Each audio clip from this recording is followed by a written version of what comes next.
A European Airlines plane, namely Atrian 800, flew from Paris to Dubai. Since the plane was about to pass through the turbulence zone, all the passengers were asked to sit down and fasten their seat belts, but suddenly the plane dropped drastically and an accident occurred.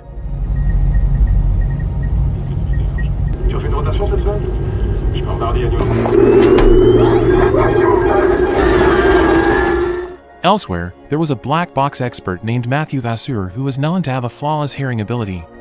He worked for the BEA, a civil safety aviation investigation bureau whose job is to investigate unusual air accidents. One day, the office was very busy because there was a new plane crash of Atrian 800 with 300 passengers and 16 crew members on board. The flight route was from Paris to Dubai, and the location of the fall was in the mountains on Haute Savoie. To investigate the cause of the accident, a chief investigator named Victor Pollock asked another staff named Balsan to help him, even though all this time, it was Matthew who often worked with Victor. After that, Matthew took a special investigation suitcase to give to Balsan, but when he was about to give it, he accidentally scratched Victor's car with the suitcase, causing it to scuff up. The car has a security camera and it was sure that Matthew's face was seen in the footage. After that, Matthew met his wife Noémie Vasseur and her boss, Xavier Renault, at a party. Noémie worked for an airplane computer network company named Pegasus Security. Later, on their way home, they talked about the Atrian 800 crash where before the incident occurred, the pilot had lost contact with the Air Traffic Control Unit, commonly called ATC. Meanwhile, the customs people had brought the black box from the Atrian 800 plane. The black box itself has two parts, namely the FDR and the CVR. Flight Data Recorder or FDR contains records of technical data during a flight, such as the plane's altitude, speed, engine power, and others in the form of graphs or transcripts, while the Cockpit Voice Recorder or CVR is the part that records the conversation in the cockpit, which has 4 channels, namely the conversation that is connected to the speaker, the conversation in the cockpit, the conversation of the pilot with the ATC traffic controller, and the atmosphere of the aircraft such as the engine or the weather. At that time, Victor and his team were about to open the CVR and would be watched live by Matthew from the office.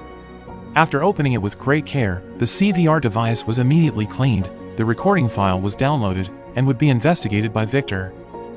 The next day, Matthew was called by the chief director of BEA named Philippe Renier, who said that Victor had disappeared somewhere while Balsan was also having trouble analyzing the black box, and because at 7 p.m., there would be a press conference to discuss the contents of CVR, Renier asked Matthew for help to analyze it with Balsan. He carefully investigated the CVR, even the slightest noise or rustling due to the tangled reply cable can be heard by him. After listening to the conversation recorded from the CVR, turned out the pilot and co-pilot had a conversation with the ATC, then one of the flight attendants named Jean came to bring some food. Later when Jean entered the cockpit again, there was the sound of another footstep entering the cockpit. After that, the only thing that could be heard were rustling sounds, and only the pilot's voice was heard at the end of the recording when the plane was about to crash. Matthew tried to concentrate more to get more details from the record. He even asked Balsan to stop stomping his foot so he could hear the recording better. To clear up the sound of the recording, Matthew tried various ways, and finally, the voice of a male passenger was heard shouting Allahu Akbar.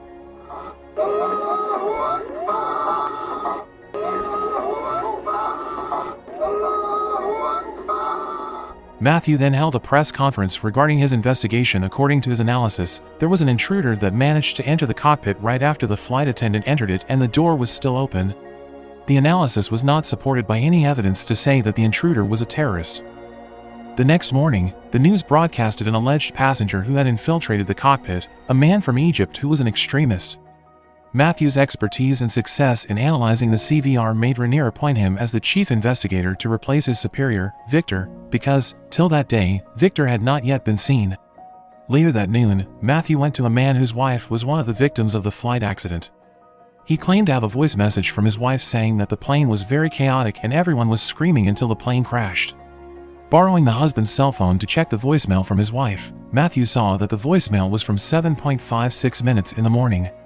After checking the incident, which happened at 7:53 in the morning, he concluded that the message was impossible due to it being sent 3 minutes after the plane crashed.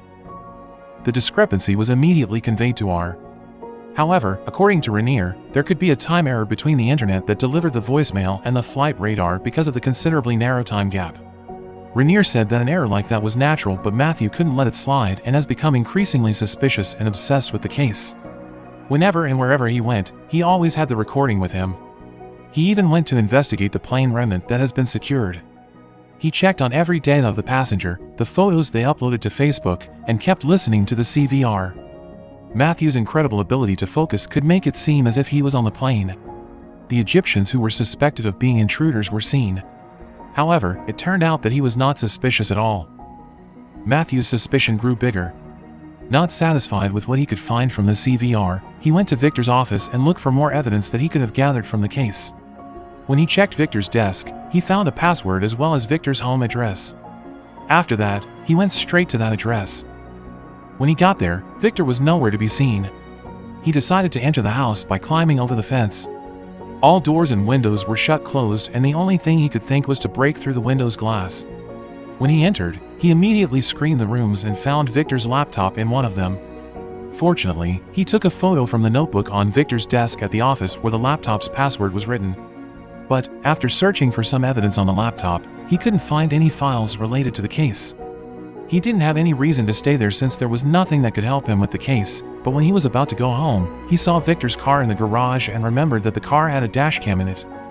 He managed to find the car key and opened the car to retrieve the memory card from the dashcam to look for evidence there. When he was looking at the videos, a dog suddenly surprised him. Turned out it was Victor's neighbor's dog. Matthew then asked the neighbor about Victor's whereabouts, but to no avail. The neighbor hadn't seen him since yesterday. Later, when Matthew returned home, he checked back the dashcam footage where he saw Victor, who came home late on October 11th, just 3 days after the plane crash. Besides the fact that Victor stopped in the middle of the road, there was nothing else suspicious from the footage, until when he rechecked the footage from September 30th, around 10 p.m., Matthew saw from the footage that Victor met the man behind Pegasus, Xavier. After he did further investigation, he found out that Pegasus Security Company sold their security system to European Airlines and made its first debut on their plane, Atrian 800, the one that crashed. He then immediately asked one of his colleagues, Samir Jelab, to investigate why the pilot couldn't handle the plane and to find if there was any sign of error, especially with the MHD generator. After that, Matthew went to pick up his wife. He asked his wife about the safety of Pegasus' security system, but Noemi said that the system had gone through several tests and was certified for safety. On the other hand, Xavier found out that Matthew had been suspecting his company. He then asked Matthew to meet and told him directly that the system was working fine and he shouldn't be suspecting Pegasus. Matthew then showed him the dashcam footage he found from Victor's car that showed him and Victor meeting on top of a building, but Xavier didn't budge. He told Matthew that he and Victor were working on a project. He even cornered Matthew for suspecting him and questioning his sanity after hearing the CVR recording non-stop. Suddenly, the noise affected Matthew and made him lose control. His head was filled with loud noises and he immediately left Xavier. That night, when Noemi was sleeping, Matthew secretly snooped into her laptop to find data about Pegasus. He then found the document about Atrian 800 and immediately copied it to his flash drive. He then reported the document to Rainier the next day, but unfortunately, after leaking the information to Rainier, Xavier found out about the information leakage, and since the leaked info was from Noemi's laptop, Xavier fired her. Noemi, who found out that her husband had been stealing confidential data from her laptop and leaking it to the public, went mad and blamed him for it. Matthew apologized because he didn't expect the data to be leaked to the public. He also admitted that he really needed the data to solve the mystery of Atrian 800's crash case and to prove that the recording from the CVR was all wrong. The data leakage brought down their marriage. Matthew then went to his office to calm down, but when he was at the parking lot, he saw a black car following him. He then dared himself to open the car and found Victor's dead body covered in blood.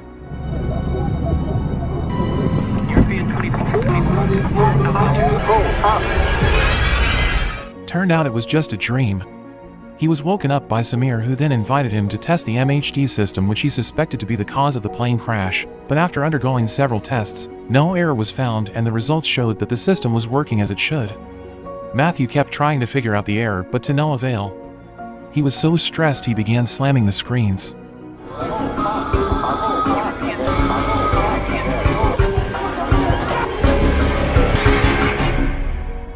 To calm down for a while, Matthew stayed in his brother's place. He went to the park to accompany his niece to play with his drone when suddenly, a group of teenagers hijacked the drone and took control of it. Allô? That incident made him realize that Atrian 800's system was not undergoing an error but was hijacked by someone.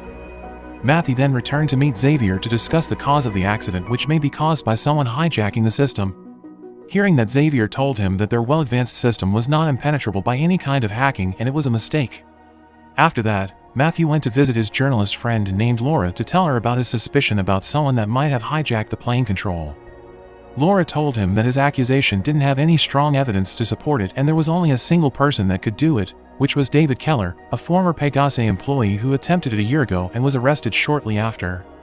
He had finished his sentence in jail but was nowhere to be seen since then.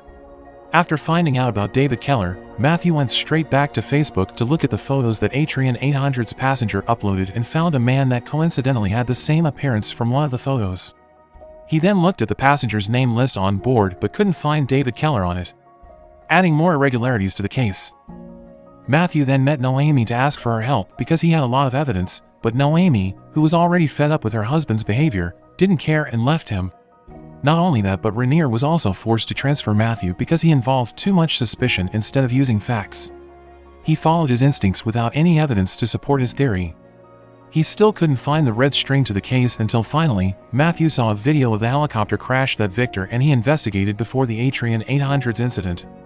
The data was saved on the same day when Victor went home late on October 11th, even though it was clearly the last time Matthew saved it was on October 8th, which means that Victor might deliberately give a hint from the video because only the two of them had access to the laptop. When the sound was tweaked, Matthew suddenly heard a series of numbers from the sounds which later translated as a coordinate point.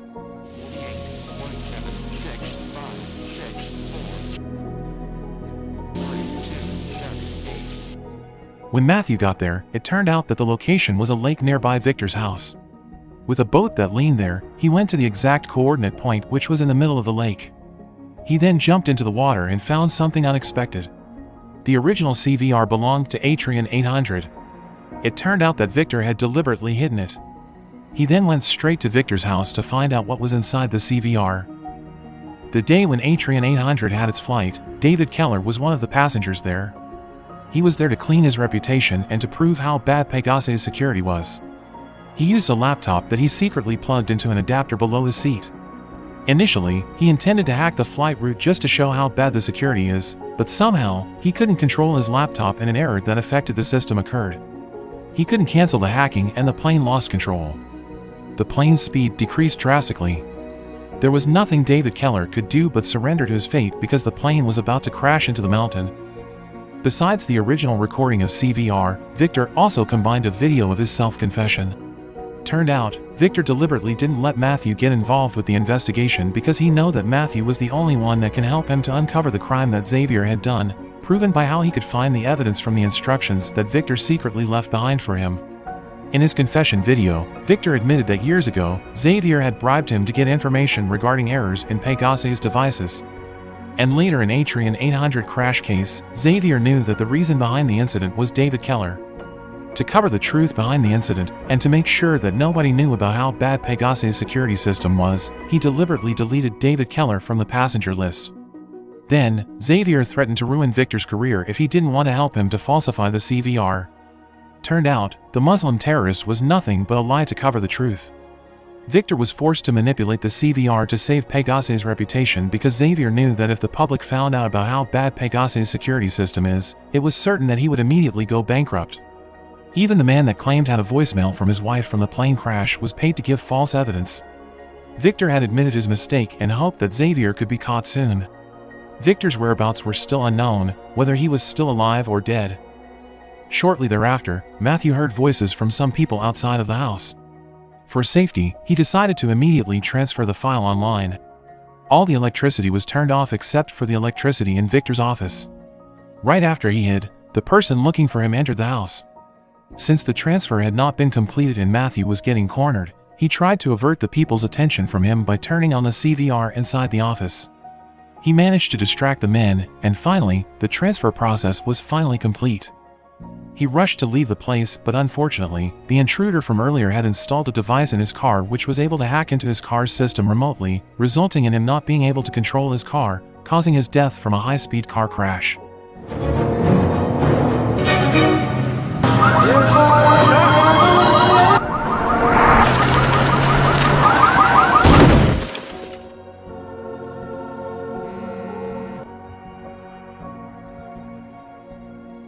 Long story short, Noemi, who was still devastated by the death of her husband, attended the release event of Pegasus' new AI technology, but suddenly, when Xavier was introducing the technology in front of everyone, Victor's confession video was shown on the big screen behind him. It was also sent to all the cell phones of the journalists there. It turned out that Matthew had transferred the original CVR file and Victor's confession to his wife. At that very moment, Xavier was arrested. Matthew's effort to uncover the case finally came to the end. The truth had been told and Xavier was arrested. Sadly, Noemi regretted not trusting her husband.